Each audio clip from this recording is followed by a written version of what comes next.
बहुत ही सत्य घटना, बड़ी सत्य घटना, ज्यादा पुरानी नहीं। और कहां की? भगवान के श्रीधाम बरसाने की।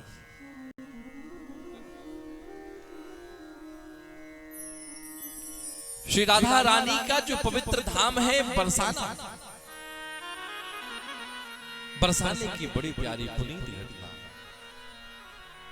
भैया बरसाने में एक सेठ जी रहा करते थे। सेठ के घर में किसी भी प्रकार की किसी वस्तु की कोई कमी नहीं थी। भगवान ने खूब संपत्ति दी,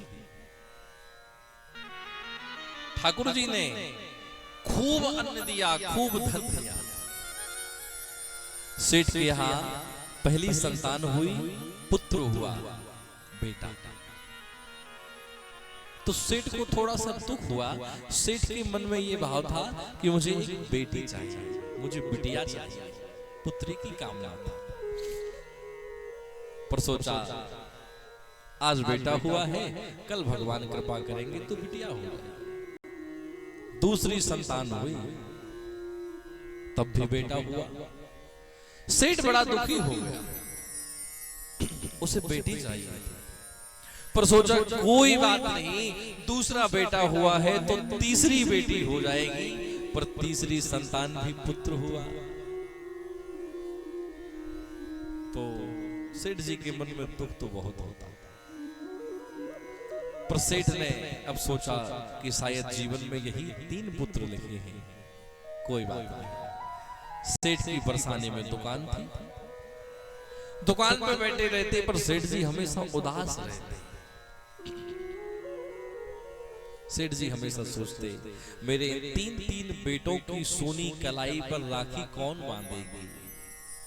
मेरी बिटिया नहीं है, मैं कन्यादान किसका करूंगा?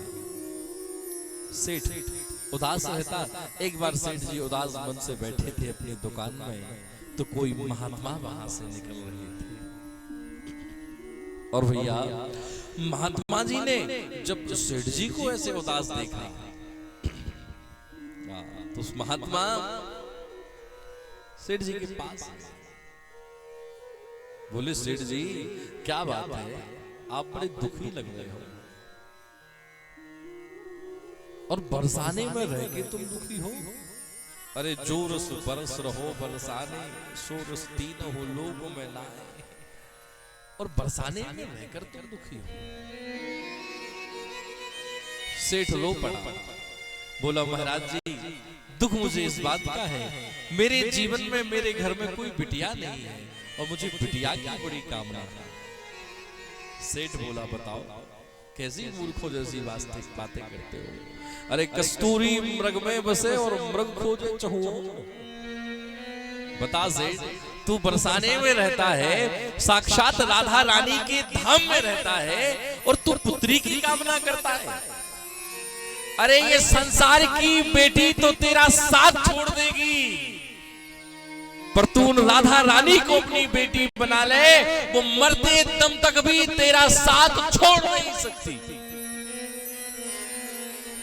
छोड़िए मिथ्या की बातें, जा किशोरी जी को अपनी बेटी बना ले। एकदम तो ये बात सेठ के हृदय में घर कर गई और उसे लगा बिल्कुल ऐसा होना चाहिए। तुरंत दुकान का शटर लटका दिया और उसी क्षण दौड़े दौड़े सेठ जी सीढ़ियां चढ़ के बरसाने में राधा रानी के मंदिर में पहुंच गए और वहां से श्री किशोरी जी का, लाडली जी का एक विग्रह ले लिया, एक फोटो ले ली, तस्वीर ले ली, तस्वीर ली और मंदिर में पुजारी जी से कहा, पुजारी जी ये किशोरी जी की तस्वीर ले जाइए और गर्भगृह में राधा रानी के विग्रह से इसका स्पर्श करो। और पुजारी ने जैसे ही उस तस्वीर का स्पर्श किशोरी जी की प्रतिमा से कराया और सेठ को ऐसे लगा मानो साक्षात इसके लिए बहुत बड़ी निधि मिल गई हो, एक बेटी से मिल गई हो। तुरंत सेठ जी उस तस्वीर को लाए, जहां सोते थे वहां अपने कमरे में उसे लगा दिया। भोजन करते हैं तो पहले बेटी से पूछते हैं, बेटा राधा भोजन कर लिया? चाय पीते हैं तो पहले किशोरी जी को देते हैं, सोने से पहले राधे राधे, उठने से बाद राधे राधे, कहीं जाएं तो राधे राधे, और जहां सेठ जी जाते हैं सो राधे राधे।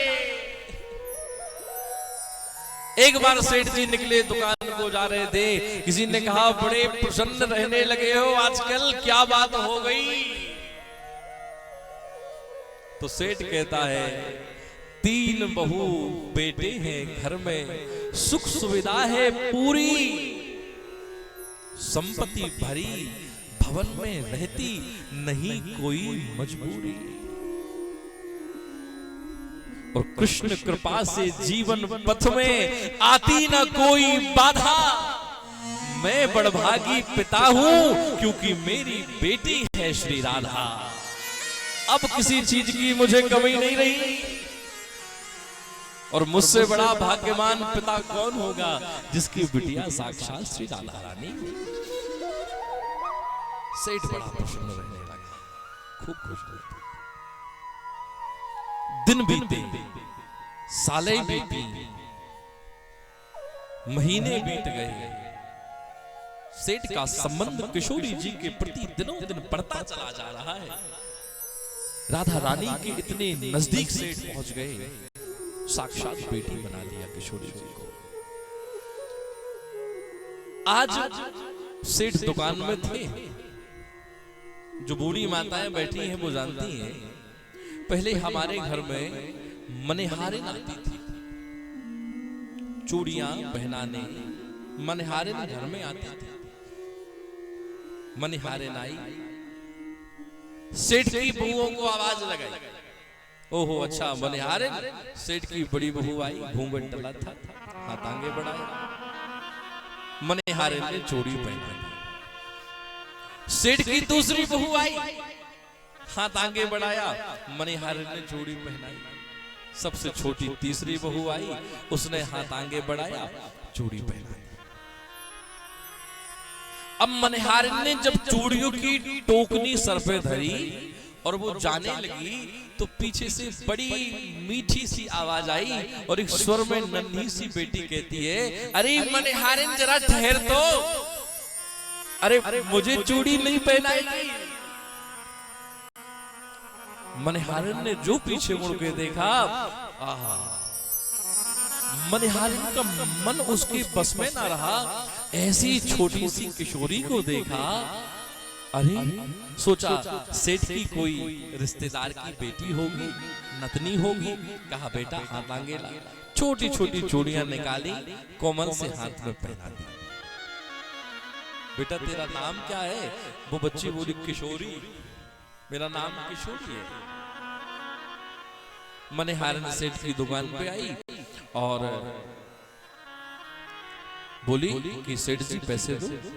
सेठ ने 3 चूड़ी के पैसे दिए, तूने 3 बहुओं को पहनाई है। मनिहारिन ने बोली सेठ जी आज दाम थोड़े ज्यादा लगेंगे। क्यों? बोली मैंने 3 को नहीं, मैंने 4 को चूड़ी पहनाई है। सेठ बोला झूठ बोलती है, ठगती है, मेरे घर में तो 3 बहुएं हैं, चौथा कोई है ही नहीं।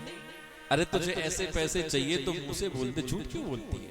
मनिहारिन को गुस्सा आ गया, अरे सेठ मैं भीख नहीं मांगती, अपने हक का मांग रही हूं, तू ये भी रख ले, मुझे ये भी नहीं चाहिए। मनिहारिन गुस्से में भड़क गई। सेठ जी घर आए, हाथ पैर धोए, हाथ मुंह धोया, भोजन करने बैठे, अन्न का पहला निवाला मुंह में दे ही रहे थे, याद आई बड़ी बहू से कहा, अरे बहू मनिहारिन आई थी। बोले हाँ आई थी बापू जी। तो बेटा उसने कितने लोगों को चूड़ी पहनाई? हम तीनों ने चूड़ी पहनी। सेठ बोला देखो मुझसे झूठ बोल रही थी, अच्छा हुआ मैंने पैसे नहीं दिए। भोजन किया, आए, राधे राधे, किशोरी जी के दर्शन किए, सो गए।